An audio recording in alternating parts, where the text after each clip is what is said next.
Hey everyone, the rod lawnmower here has been starting hard lately. It'll backfire, it'll crank and crank and crank before she actually starts up. So a lot of times with this particular engine, it's the overhead valves, they just need to be adjusted. Well, let's take a look at them, see if we can make this thing better. So first thing I'm going to do is put a rag here to catch any oil that drips out of this valve cover. Tuck the spark plug wire out of the way and remove these 4 bolts.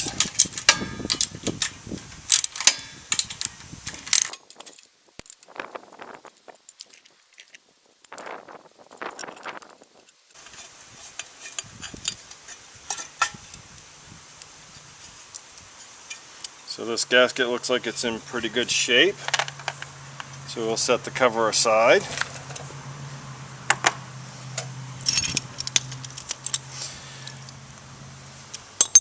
You're going to need 3 tools for this. You're going to need a feeler gauge, a set of feeler gauges.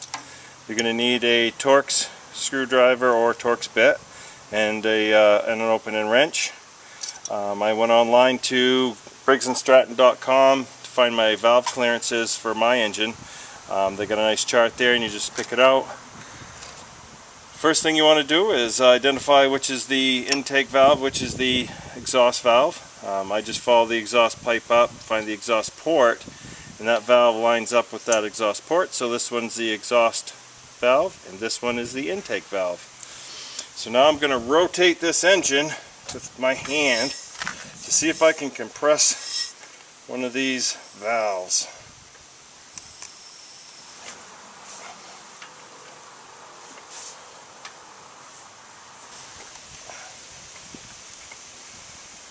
Okay, so I'm compressing the exhaust valve and see if I can find it fully compressed, which means the intake valve will be wide open. So the first thing I'm going to do is check my intake valve. It seems a little loose, and yeah, you could throw a cat through there. That might be the cause of my backfiring. So with leaving the feeler gauge in there, I'm going to put the wrench on the adjustment nut, crack the Torx retaining screw a little bit and give it a little bit of a tightening. Tighten this Torx screw up and then give it a slide. And still not enough. It just takes a little bit of adjustments here and there until you get it. That's a little bit tight. I think I went a little bit too far. So it's a combination of turning that adjustment nut and then locking it in place with the Torx screw until you get that feeler gauge feeling some good contact between the valve. There it is, that's good contact right there. It's I can slide it in freely, but I've got a little resistance there. So now let's spin the engine again and see if we can compress the intake spring, and we'll open up this exhaust valve.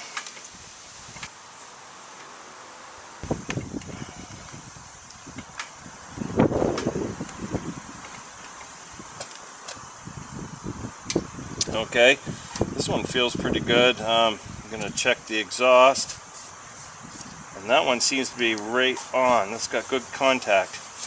So to kind of review, you'll want to stick your feeler gauge in there, and then you're going to, again, hang on to the adjustment nut, unlock it with the Torx screwdriver or the Torx bit, and then making little adjustments with your wrench.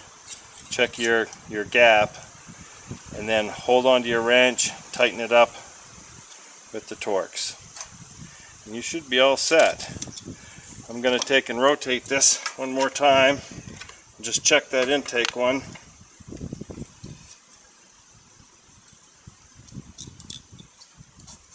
Yep, that's perfect. So I think we're all set. Put the cover back on, button this thing up, and give it a whirl.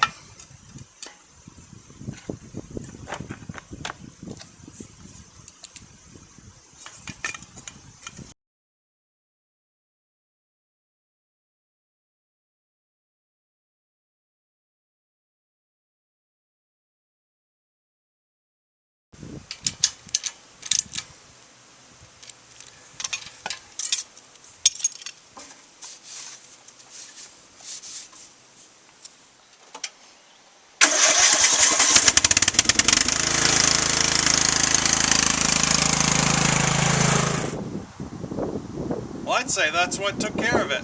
We adjusted those valves, got it within tolerance, starts up a lot nicer now. I'm ready to mow the lawn. We'll see you next time.